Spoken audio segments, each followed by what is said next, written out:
સુરતના નાનપુરા વિસ્તારમાં આવેલ ખલીફા મોહલ્લાની મસ્જિદનો છેલ્લા કેટલાય સમયથી ટ્રસ્ટીઓને લઈ વિવાદ ચાલી આવી રહ્યો હતો। 2021માં વકફ બોર્ડ દ્વારા નવા ટ્રસ્ટીઓની નિમણૂકને મંજૂરીની મહોર મારવામાં આવી હતી।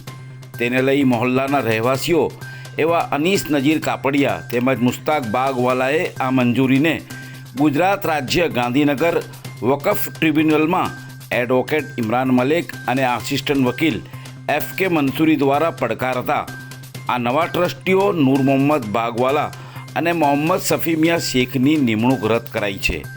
અમારા પ્રતિનિધિ દ્વારા આ બાબતે સ્થળ મુલાકાત લઈ વાદી અનીસ કાપડિયા સાથે વાત કરતા તેમણે શું કહ્યું જુઓ। આપણે જે મસ્જિદનો વકફ બોર્ડમાં જે વિવાદ હતો એમાં વકફ બોર્ડ તરફથી ચુકાદો શું આવ્યો છે?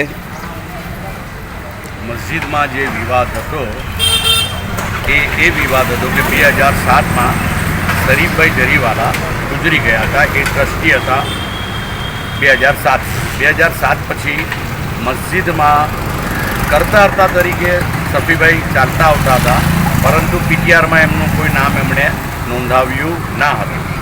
2018માં એક મિટિંગ મળી હતી જેમાં બીજા નવા 5 ટ્રસ્ટીઓને ઉમેરવામાં આવ્યા હતા। તેમાં હું અનીસ નજીર કાપડિયા, મુસ્તાકભાઈ બાગવાળા, ઇરફાન મોશુદ્દીન શેખ અને વસીમભાઈ જરીવાલા, આ 5 વ્યક્તિઓને નીમવામાં આવ્યા હતા। પરંતુ મોહલ્લા આટલા વડીલ હોવા છતાં અમે એમની વડીલ તરીકે શફી મિયા મોહમ્મદ શેખની ઇજ્જત કરતા હતા। નૂર અહમદ બાગવાલા એ બી અમારા એક વડીલ હતા, પરંતુ એમને મોહલ્લાવાસીઓને અંધારામાં રાખ્યા વગર 9 જુલાઈ 2021ના રોજ એક એજન્ડા પસાર કર્યો। એ પણ કહેતા હતા કે એ એજન્ડા એમણે ખલીફા મોહલ્લા મસ્જિદમાં શુક્રવારની નમાજ પછી કર્યો, પરંતુ એવું કોઈ બનાવ બન્યો ના હતો। મસ્જિદમાં કોઈ મિટિંગ નોંધાઈ ના હતી।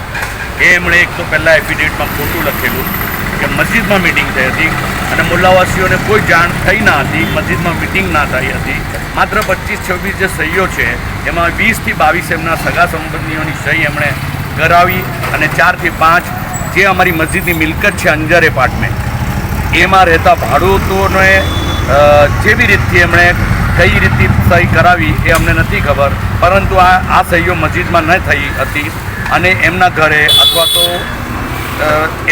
જેમની સહી છે એમના ઘરે જઈને એમણે સહીઓ કરાવી ખોટી એફિડેવિટ રજૂ કરીને વકફમાં પોતાનું નામ PTRમાં 2021માં ડિસેમ્બરમાં ચડાવી દીધું।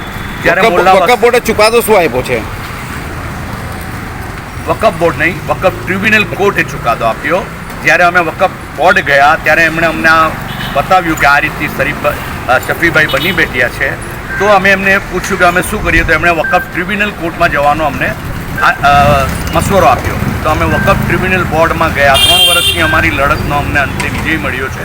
વકફ ટ્રિબ્યુનલ બોર્ડે મોહમ્મદ શફી મિયા મોહમ્મદ શેખને અને નૂર અહમદ બાગવાલાને બરખાસ્ત કરવાની વકફ બોર્ડને હુકમ કર્યો છે અને એમના પર FIR કરવાનું પણ વકફ બોર્ડને વકફ ટ્રિબ્યુનલ કોર્ટે હુકમ કર્યો છે અને વહીવટદાર 6 મહિના માટે નીમવામાંનો પણ વકફ ટ્રિબ્યુનલ કોર્ટે વકફ બોર્ડને હુકમ કર્યો છે અને વહીવટદાર આવીને બધો હિસાબ કિતાબ મેળવીને પછી એક નિષ્પક્ષ ચૂંટણી કરશે એવો વકફ ટ્રિબ્યુનલ કોર્ટે ચુકાદો 15/5/2024ના રોજ આપ્યો છે, જેની કોપી આપ મારા હાથમાં જોઈ રહ્યા છો।